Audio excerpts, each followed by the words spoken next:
Panibagong araw, panibagong kapalaran. Siswertihin ka ba o mamalasin? Tara, alamin natin. Ako muli, si Master Hans Kua, ang inyong Feng Shui expert. At ito, ang inyong Hanstrology. Ngayong araw ng Sabado, September 16, 2023, para sa mga pinanganak ng Year of the Rat, basa-basa rin kapag may time, lalo na kung papasok ka sa kontrata. Huwag basta-basta pipirma na ng pirma. Ikaw din, sa mga negosyo naman alagaan ang iyong mga empleyado, sila ang tutulong sa iyo para lumaki pa ang negosyo mo. Blue at 1 ang swerte sa chart.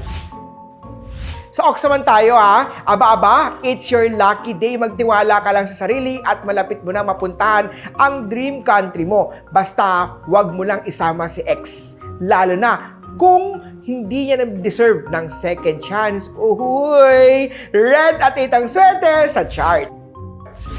Stay positive naman sa mga Year of the Tiger. May life star talaga naman na magiging happy ka dyan. Peach at 10 ang swerte kay Tiger. Move on din sa mga Year of the Rabbit. Past is past, wag nang balikan. Learn from your mistake, okay? White at 6 ang swerte sa chart. Sa mga Dragon naman tayo, may makikilala kang bagong kliyente at magiging super friends kayo. Pagdating naman sa pinaplano mo, sa buhay mo, gawin mo na ito. Do it, magtatagumpay ka, dagdagan ng sipag, tiyaga at prayers. Gray at 2 ang swerte sa chart. Sa Snake naman may money star na pwedeng gagana lang, yan kung hindi ka matutulog sa pansitan. Kaya naman, gawin mo na. This is the sign. Sa love life naman suyuin na si partner para magkaayos na kayo. Green at 9 ang swerte. Sa Horse naman may parating na kabuhayan sa'yo. Pagdating naman sa pag-ibig, swerte ka. Lalong titibay ang maganda niyong samahan. Basta lagi lang panatiliin ang respeto sa isa't isa.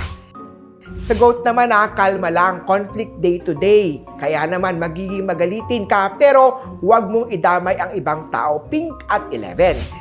Sa Monkey naman may naninira at galit sa'yo pero huwag mong isipin ang sinasabi ng iba. Focus lang sa ginagawa mo. Orange at 8 ang swerte sa chart. Sa Rooster tayo, aba-aba, tigilin na ang bisyo at simulan na ang healthy lifestyle kasabay ng healthy. Ingatan din ang iyong wealth. Huwag maging gastador. Yellow at 5 ang swerte sa chart. Sa Dog naman konti na lang at matatapos na ang problema mo. Huwag mo nang pansinin ang mga negative vibes sa paligid. Gray at 14 ang swerte sa chart.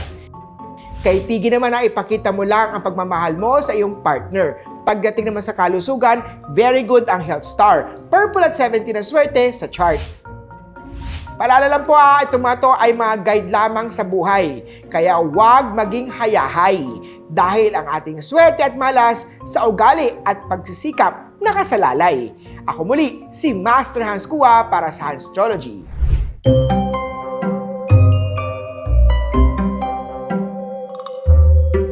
Ako po si Julian Igno. Actually, kaya po ako pumunta dito kay Master Hans. Concern ko lang po talaga yung career ko po. Ayun po. 4 na taon nang nagtatrabaho sa media si Julie. Pananaliksik at pagsulat ng istorya ng ibang tao ang pinagkakabalahan niya. Pero this time, sariling istorya ang aalamin natin. Ano nga ba ang kapalaran ni Julie? Si Master Hans Kua ang bahala sa iyo dyan. Hi, Master Hans. Hi, Julie. Good morning. Good morning. Tara, let's start our tarot reading. Again ang tarot reading ay gabay lamang based sa baraha. Kung anong fortune forecast prediction lang. Nasa iyong mga kamay pa rin nakasalalay ang iyong tagumpay. So, Julie, using your left hand, cut the cards into 3.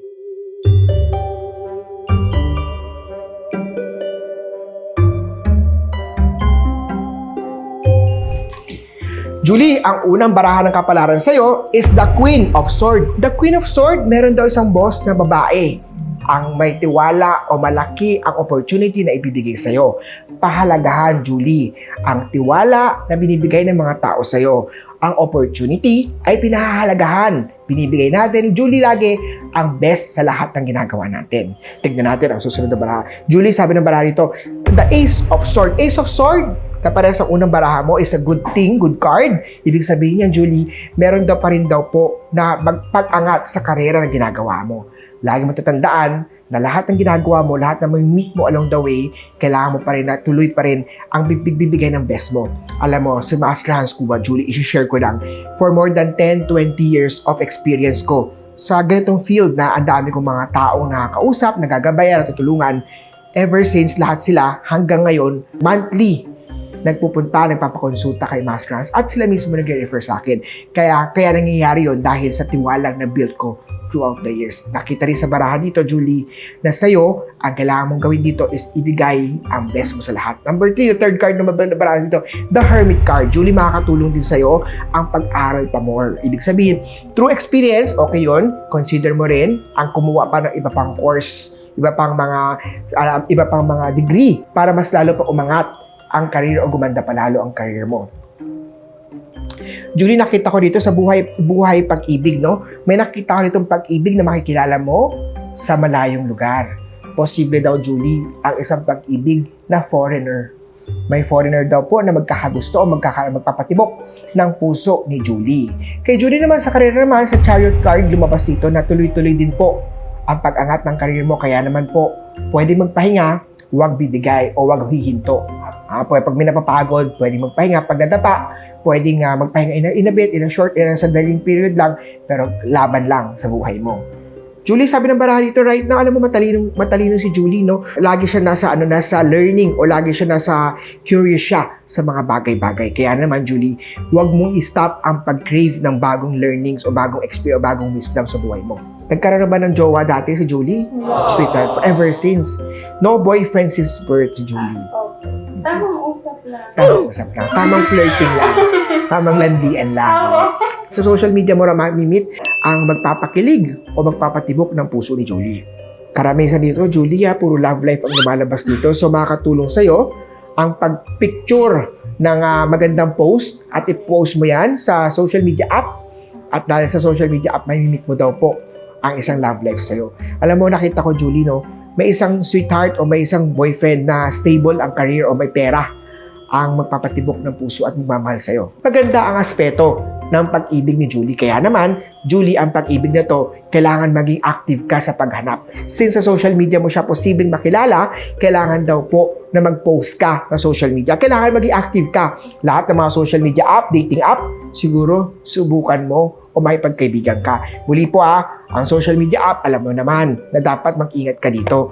Dahil hindi lang love life ang mahahanap mo dito, kundi pati scammer ay nandiyan. Kaya naman po, ingat ka lang dyan sa makikilala, pero posible hindi naman lahat na puro scammer din, marami rin naman ang nakahanap ng true love o ng soulmate nila sa social media app. Kaya naman, gamitin ang application, ang technology na to para mahanap ang hinahanap mo. Kay Julie naman, sa kanyang pera, sa kanyang buhay pera, Julie, ano pa naman, single pa naman si Julie, wala naman siyang obligation, nagbibigay ka ba ng pera sa pagulang mo? Yes. Ikaw ba, wala naman binubuhay? I mean, Wala nag-abot-abot lang, hindi naman kailangan talaga na obligated, hindi naman, wala ka naman obligasyon dito. Oo. Kasi sabi ng barahan mo dito, nabibigay sa magulang, tama yun, pero yung obligations mo naman, wala ka naman obligations, single pa naman si Julie. Kaya naman, i-enjoy mo anong meron mo right now. Sa racket, marami pa raw racket si Julie. Alam mo si Julie, sabi ng baraha dito, siya, very open ang kanyang intuition o ang kanyang third eye also. Kaya naman Julie, sabi ng baraha mo, trust your intuition.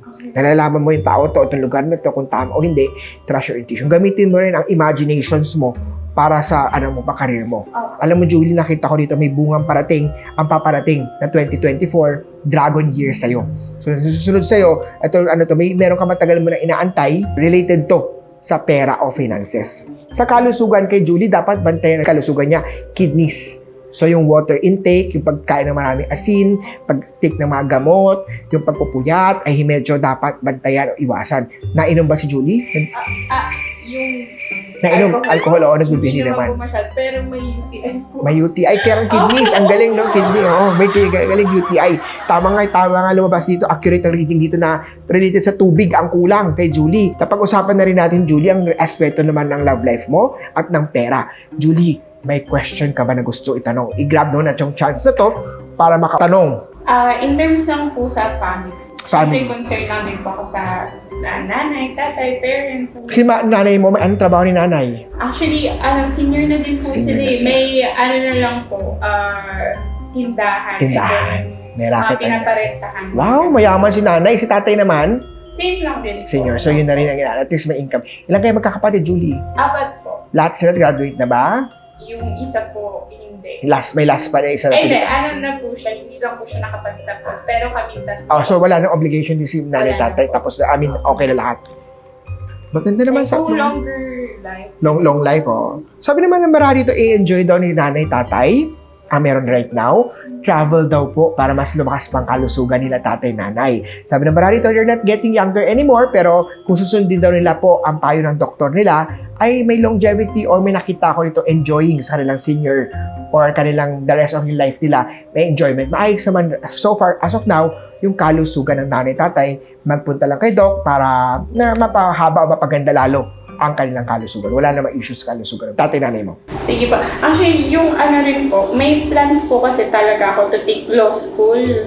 So, yung another plan, yung sabi niyo po na mag-take another course, okay naman po talaga siya to pursue law school. Anong pre-law mo? Broadcasting? Apo. Pwede yun sa law school, di ba? Opo. Sabi ng barang dito, hindi magiging madali. Kasi nga naman, magtatrabaho ko talaga kasi kailangan mo ng work experience. Pero hindi lang ikaw naman ang nagte-take ng ganyan. Marami sa naging lawyers o estudyante, naging attorney, nag-aral, nagtatrabaho, tapos nag-aaral. Sabi ng baraha mo dito, time management ang kailangan. Handle your stress. Since you're very young pa, bata pa naman, this is the best time pa rin kung gusto mo i-pursue ang law school mo. Ang first step is to take the entrance exam. First step is to take one step at a time. Baby step, darating ang time, ang bilis ng panahon, 5 years, tapos na ang law school mo. And after that, magbabar exam ka na. Nakita sa barahan ng kapalaran mo, pwede ka daw magiging successful na lawyer ka someday, attorney someday. Kaya naman po, para makuha mo yan, kailangan mong gawin now na.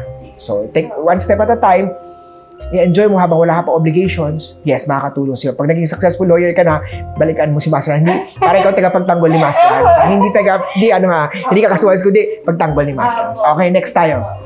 Yung sa love life, like, this year po ba talaga? Or kahit... May nakikita ko dito mga foreigner mga nasa ibang bansa ang nagpapakilig kay Julie. Kaya naman, para ma-meet mo na to, ang sabi ng baraha mo dito, dagdagan mo ang profile, mga photos mo online. Gandahan, alam mo naman, para gandahan mo pa ang picture taking mo dito para mag-message to mga to, mag-join ka ng mga online ko, ano yun. Ingat lang nga sa online scam. Other than that, nakita ko naman dito, Julie, na within the year, wala pang nakita within the year, focus lang muna sa career at sa pag-aaral. Hindi naman minamadali ang love life. Importante, successful ka sa career. Kasi based sa baraha mo, puro career ang nasa isip mo. Pa-career and money. Love life, kung meron, di best. Pag wala, di okay lang. Wala namang pilita. Wala namang okay doon. Maayos naman ng friend mo, ingat ka lang, Julie, sa pagpapautang. Pag may pautang sa'yo, may pinahiram ka, hindi na babalik sa'yo yan. Yun ang sabi ng barahan ng kapalaran mo. So, ako may mantra ako sa pagpapautang. Una-una, bawal mangutang sa isang feng shui master. Number 2, Master Hans Kua, sa aking mantra dyan is okay na magkaaway tayo dahil hindi kita pinautang. Kesa awayin kita kasi ayaw mo na akong bayaran. At last message na bara dito, yes, someday, ma-reach mo daw po ang iyong mga goal o maging successful na lawyer o dream mo yan. Kaya naman ngayon pa lang, push mo na yan. Go mo na dyan. Good luck sa'yo, Julie.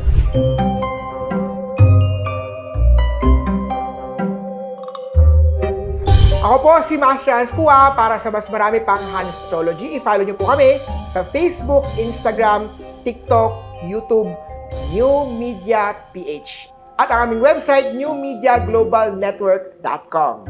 Kita-kits tayo sa more episode ng Hanstrology. Ako po, si Master Hans Kua.